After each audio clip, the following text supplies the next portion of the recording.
Hello, welcome to my channel. അപ്പോൾ ഇന്ന് കർക്കിടകത്തിന് മുമ്പുള്ള ക്ലീനിങ് സ്റ്റാർട്ട് ചെയ്യാണ്.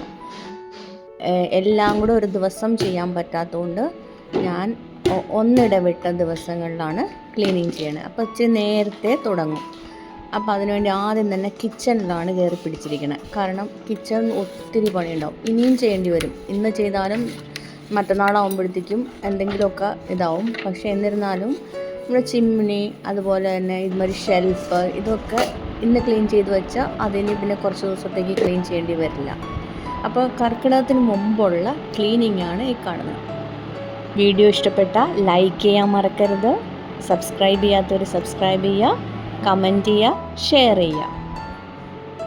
പിന്നെ ഇതുവരെ സബ്സ്ക്രൈബ് ചെയ്തിരിക്കുന്നവർക്കൊക്കെ താങ്ക് യു. ഒരുപാട് പേര് ലൈക്ക് ചെയ്തിട്ടുണ്ട്, അവർക്കും താങ്ക് യു. അതുപോലെ തന്നെ ഒന്നോ രണ്ടോ ഷെയറിങ്ങും കണ്ടിരുന്നു, അപ്പോൾ അവർക്കും താങ്ക് യു. അപ്പോൾ ഇവിടെ സ്വിച്ച് ബോർഡ് ഞാൻ തുടയ്ക്കണത് സത്യം പറഞ്ഞാൽ നെയിൽ പോളിഷ് റിമൂവർ വെച്ചിട്ടാട്ടോ. അപ്പോൾ നല്ലതായിട്ട് ക്ലീനായിട്ട് വരും.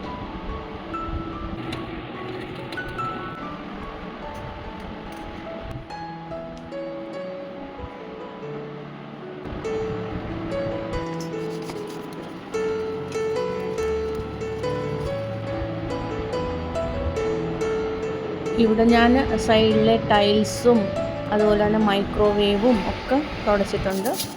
മൈക്രോവേവ് തുടയ്ക്കുന്ന അപ്ലയൻസിലൊക്കെ തുടയ്ക്കുന്ന തുണി രണ്ടും ഒരേ കളറാണെങ്കിൽ ഒന്നിനൊരു ബ്ലാക്ക് വരയുണ്ട്. അപ്പോൾ അതാണ് എൻ്റെ അപ്ലയൻസസ് തുടയ്ക്കുന്നത്. ഇനി എല്ലാം ഒരു തുണിയിട്ട് തുടച്ചു എന്ന് വിചാരിക്കേണ്ട, രണ്ടും രണ്ടാണ്.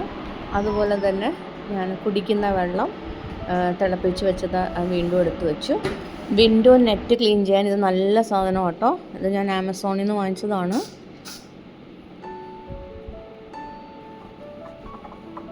അതിൽ വെള്ളം ഒഴിച്ചിട്ടാണ് ഞാനത് ക്ലീൻ ചെയ്തത്. അതാണ് ആ തെറിച്ച് വരുന്നത് കണ്ടത്. പിന്നെ ഇപ്പോൾ ഞാൻ ഗ്യാസ് സ്റ്റൗവ് തുടച്ച്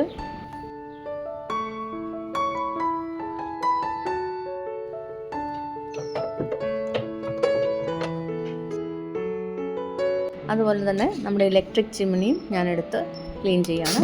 ഞാൻ 2 ആഴ്ച കൂടുമ്പോൾ ക്ലീൻ ചെയ്യും. കാരണം അല്ലെങ്കിൽ അതിൽ എണ്ണയൊക്കെ ഇങ്ങനെ പറ്റി പിടിക്കും. അപ്പം നമ്മൾ ചൂടാകുമ്പോൾ അത് വീണ്ടും താഴോട്ട് വന്ന് നമ്മുടെ കുക്കിംഗ് ചെയ്യുന്ന സാധനത്തിലേക്ക് വീഴണ്ടാന്ന് വിചാരിച്ച് ഞാൻ 2 ആഴ്ച കൂടുമ്പോൾ തുടയ്ക്കാറുണ്ട്. അതുകൊണ്ടാണ് ഇത്രയും ക്ലീനായിട്ട് ഇരിക്കുന്നത്.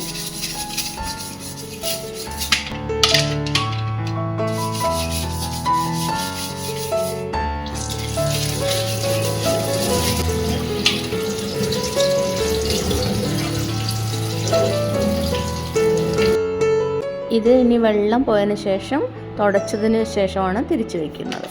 അപ്പോഴത്തേക്കും നമുക്ക് ഇലക്ട്രിക് ചിമ്മിനിയും കൂടെ തുടച്ചെടുക്കാം. ഇത് കിച്ചൺ ക്ലീനിങ് സൊല്യൂഷൻ വെച്ചിട്ടാണ് തുടയ്ക്കുന്നത്.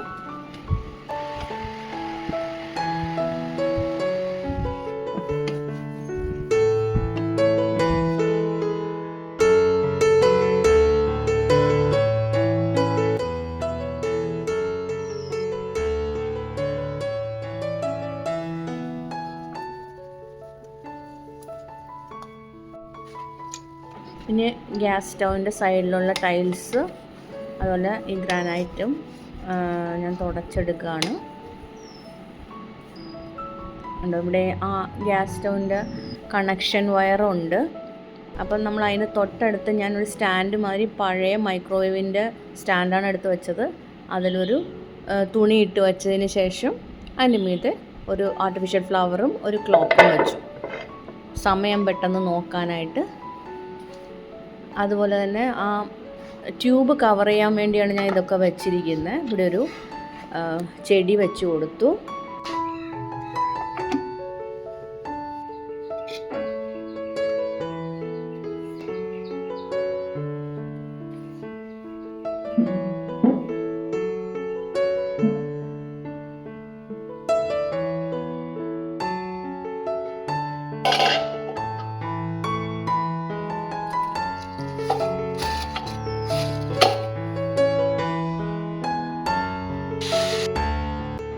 പഴയ മസാല ബോക്സൊക്കെ മാറ്റി പുതിയ മസാല ബോക്സിലാണ് ഞാനിപ്പോൾ ഇട്ട് വയ്ക്കുന്നത്.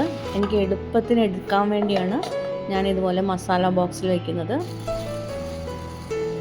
ഞാൻ സ്റ്റീലിൻ്റെയാണ് ആദ്യം ഉപയോഗിച്ചിരുന്നത്. പക്ഷേ സ്റ്റീലിൻ്റെ വക്കൊക്കെ പൊട്ടി പോകുന്നു.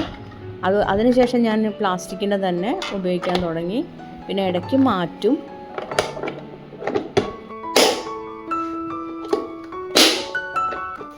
ഇനി ഞാൻ ഇതെടുത്ത് ഇതിൻ്റെ അടിയിലോട്ട് വെച്ചാൽ പിന്നെ അത് കാണില്ല. പിന്നെ ആവശ്യമുള്ളപ്പോൾ പെട്ടെന്ന് എടുക്കാൻ പറ്റും.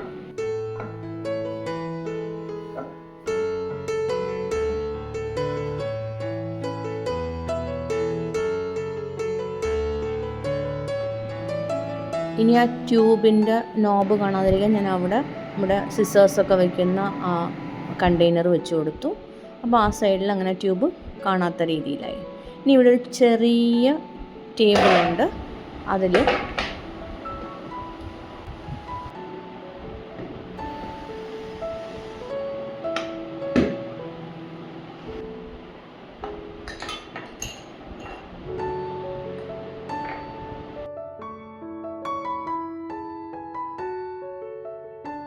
ഫ്രിഡ്ജിലൊന്ന് പുറം മാത്രം തുടച്ചു.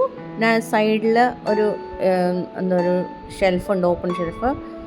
അതുമൊക്കെ ഒന്ന് തുടച്ച് വെച്ചു. അപ്പം നമ്മുടെ കിച്ചൺ ക്ലീനായി കഴിഞ്ഞു. ഫ്രിഡ്ജിന് അടുത്ത ആഴ്ച ചെയ്യുള്ളൂ. അപ്പോൾ വീഡിയോ എല്ലാവർക്കും ഇഷ്ടപ്പെട്ടെന്ന് വിചാരിക്കുന്നു. Thank you for watching.